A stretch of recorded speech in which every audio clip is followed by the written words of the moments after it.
Hi everyone, welcome back to my channel. Today we are going to pick up where we left off and read chapter 2. Hidden Camera. The three girls rejoined Mr. Moto, who had turned very pale. Nancy was afraid he might have another attack. She suggested that he stay on the couch while the girls made a further search for the person who had spoken. He agreed but said he did not want to close the shop. With these losses, I cannot afford to prevent customers from coming in, he explained worriedly. Bess offered to work in the store for him. I would enjoy selling somebody a diamond engagement ring or a wedding ring, she said, her eyes twinkling. The jeweler smiled faintly. Some time ago I had a special camera put in to take pictures of anyone who seemed suspicious. This neighborhood is not as high class as it used to be, and sometimes I have dishonest people coming in. He got up and showed Bess where the camera was located in a corner of the ceiling. It pointed directly toward the counter. There is a button under the counter, he said. If you press it, the camera will take a picture instantly and develop it. See, here it is. Bess nodded, sat down on a high stool behind the counter, and gazed at the display before her. Mr. Moto went to lie down again, and when Bess looked at him a few minutes later, he was sound asleep. She smiled and returned to the shop.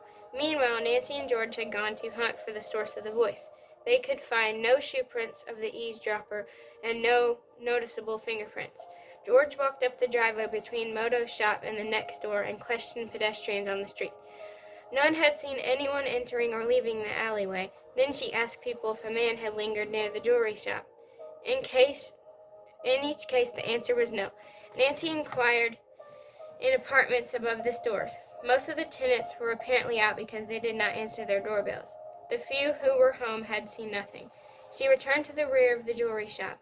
When Nancy looked up, she noticed a young woman leaning out of a window. Nancy called up to her. Did you by any chance see a man loitering around Mr. Moto's place? When? The woman asked. Oh, a little while ago, about 20 minutes, the young sleuth replied. Yes, a fellow was standing by the back door. He spoke to someone inside. He must be the one, Nancy said. What did he look like? The neighbor said she could not see him too well from upstairs.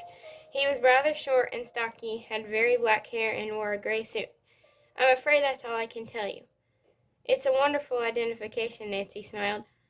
By the way, was he of Hasidic origin? The woman shook her head. I couldn't see his face, but I don't think he was.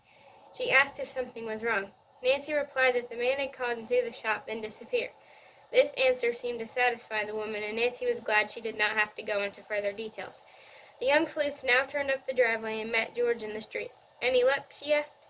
None, George replied. How about you? Nancy told her about the clue she had just picked up. Then the girls began questioning passerbys, but no one had seen the mysterious stranger. The two sleuths were about to give up when they saw a woman with a large package walking toward a parked sedan. To Nancy's inquiry, she answered, Yes, a man fitting that description ran up the alleyway just as I parked my car. Did you see his face? George inquired. Can you tell us what nationality he was? The woman smiled. He appeared to be of Italian descent. Nancy and George were thrilled by this additional information. Now they had something to work on. Did you see where the man went? George asked as she helped the woman put her package into the car. Yes, he jumped into a black sedan that somebody else was driving, and they sped off in a hurry. Thank you very much, Nancy said. We're trying to locate this man, and your information will help. Before the stranger could become inquisitive, the girls turned and walked to the rear of the shop again, letting themselves in through the back door. Meanwhile, Bess had had an adventure of her own. A rather large, mannish-looking woman with an abundance of blonde hair, exaggeratedly coiffed, had briskly walked into the store. She came up to the counter and said in a harsh voice, Please give me Miss Rosemeyer's address in Europe. Bess did not like her customer. She seemed hard and cruel.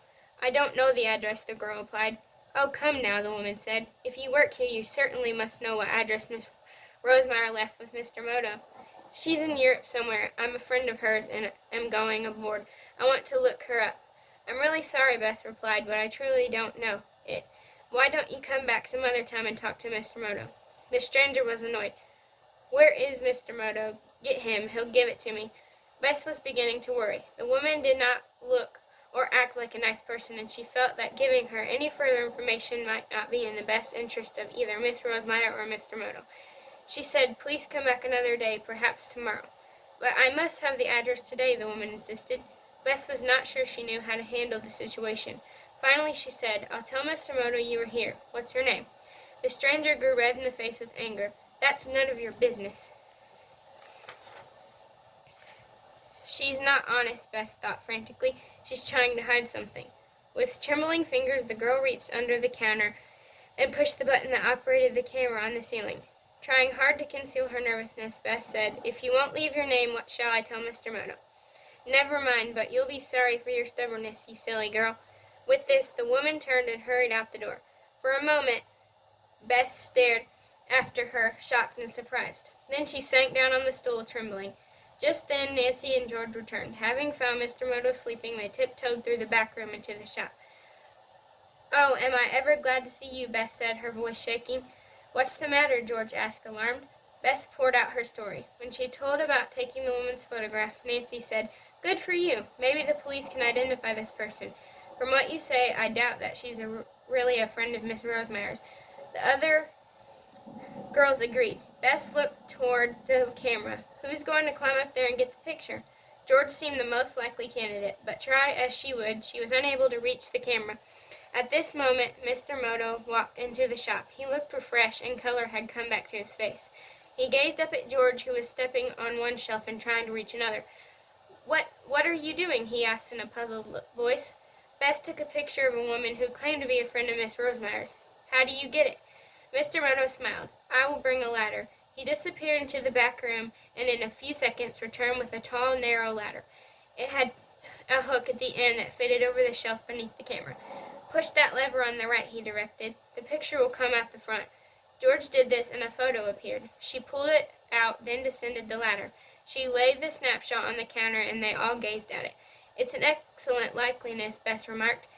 Mr. Moto said, "I do not recognize the woman. You say that she claimed to be a friend of Miss Rosemeyer's?" "Yes," Bess replied, and explained what had happened. "But I don't believe she was telling the truth. She was horrid." "I do not like this," Mr. Moto said, visibly disturbed. Nancy asked the jeweler to tell them more about Miss Rosemeyer. "She is a widow," he began, "and travels in European high society. She is not sociable with River Heights people. She has a personal maid, an Asiatic, who travels with her. When Miss Rosemeyer is at home, her maid does all the shopping, cooking, and so on. There are no other servants." Nancy felt that Mr. Moto considered the woman a little strange, but was too polite to say so. "I have never seen Miss Rosemeyer," he went on. "I only spoke to her over the telephone." The maid brought in the necklace. "Mr. Moto, would you mind if we take this photograph to the police? It might be a clue to the thief who took Miss Rosemeyer's necklace." Mr. Moto nodded. "But do not say anything about the stolen strand of pearls. I am permitting you to take this picture to the police because Miss Rosemeyer's life may be in danger." As the girls were ready to leave, they extracted a promise from him that he would close up his shop and go home. He smiled. "You are so thoughtful. I appreciate all of this. I believe you will be able to solve my mystery." "We certainly hope so," Nancy said. At headquarters, it did not take Chief McGinnis long to identify the woman in the photograph. "Her name is Rosina Caputi," he said, "and she's the wife of an underworld character known as Benny the Slippery One Caputi." "What's his specialty?" Nancy asked. "According to the report, he's a jewel thief." "Oh!" Bess burst out. It seemed as if she was about to say more, but nudges from Nancy and George made her keep quiet. The three girls wondered if Caputi and his wife were connected with Worldwide Gems Incorporated. While Chief McGinnis answered a phone call, Nancy whispered to Bess, "You did a great job today. I think we picked up a very good clue to the mystery."